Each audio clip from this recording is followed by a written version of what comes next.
I learned Russian using only video games, so I decided to make this video in case anyone else wants to do the same. Initially, Nintendo games were only available in English, French, Italian, Spanish, German, and Japanese. However, as time marched on, translations in Dutch, Portuguese, Russian, Chinese, and Korean were made available for some titles only.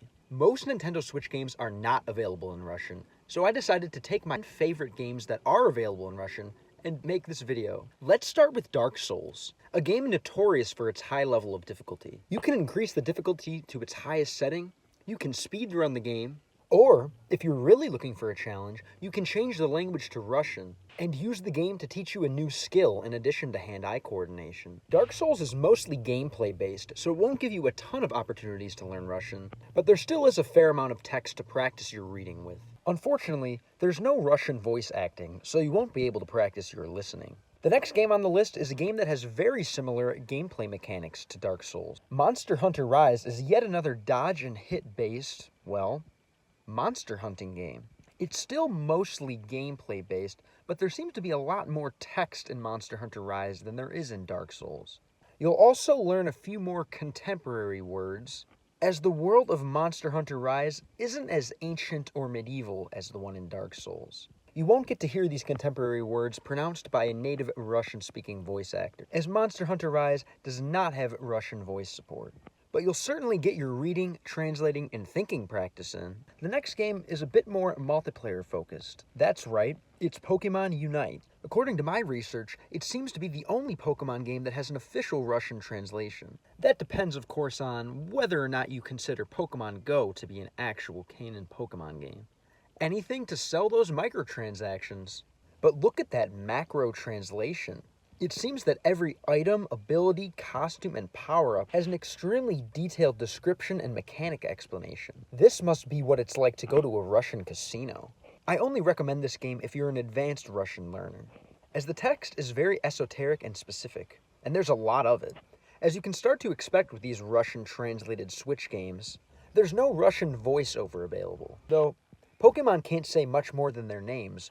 Speaking of not saying much, let's take a look at one of our favorite silent protagonists in the Nintendo universe, Link in the Legend of Zelda series. Although the flagship titles of Nintendo's most famous silent protagonist, Mario, don't get Russian translations, on the Nintendo Switch, the Legend of Zelda games are able to be played in Russian. Maybe it's because their main character are blonde-haired, blue-eyed people who grunt a lot. I'll include 3 Zelda games in this video: Skyward Sword, Breath of the Wild, and Tears of the Kingdom. While all 3 of these games are gameplay focused, with exploration, monsters, and puzzles galore, there are still many Russian opportunities, with various menus to read and people to talk to. Skyward Sword unfortunately does not have Russian voice support, and its text is a bit small and the font is strange.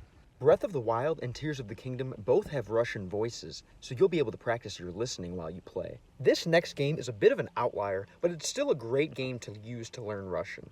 The game is called Tales of Vesperia. It's a title in the Tales series of Japanese RPGs, very popular in the Eastern Hemisphere.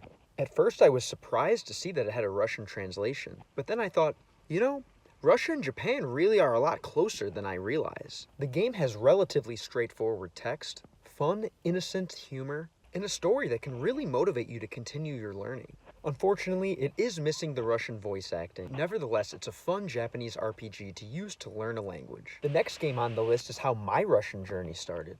It's probably one of the most popular series in the Nintendo catalog. You've probably heard of it. Animal Crossing: New Horizons. It's such a great game to use to learn Russian because it's basically a life simulator. That's right. Just about everything you can do in real life, you can do in this game. Even pay taxes to the landowning class.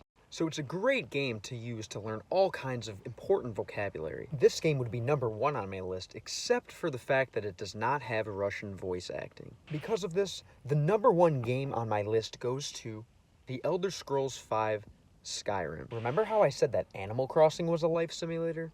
Well, Skyrim is certainly a Russian life simulator. People dressed in fur, drinking, swearing, and fighting in the snow. If going to Russia itself is the best way to learn Russian, this has gotta be number 2. Complete with beautiful Russian voice acting, playing a few hundred hours through Skyrim beats Duolingo or any language exchange app by miles. The only downside is that this game is set in a fantasy universe, so you'll learn strange words like two-handed battle axe and dragon. But don't worry, because modern Russian has its share of very strange words that you'll have to navigate through anyway. Don't forget, people, life is a game itself, so using video games to practice for the game of life is the #1 way to learn a language. Don't believe me? Check out more of my channel. Feel free to chime in with a comment down below and let me know what you think. If you liked the video, give it a like, and if you like the concept of this channel, be sure to subscribe, because there's plenty more where this comes from. Baka.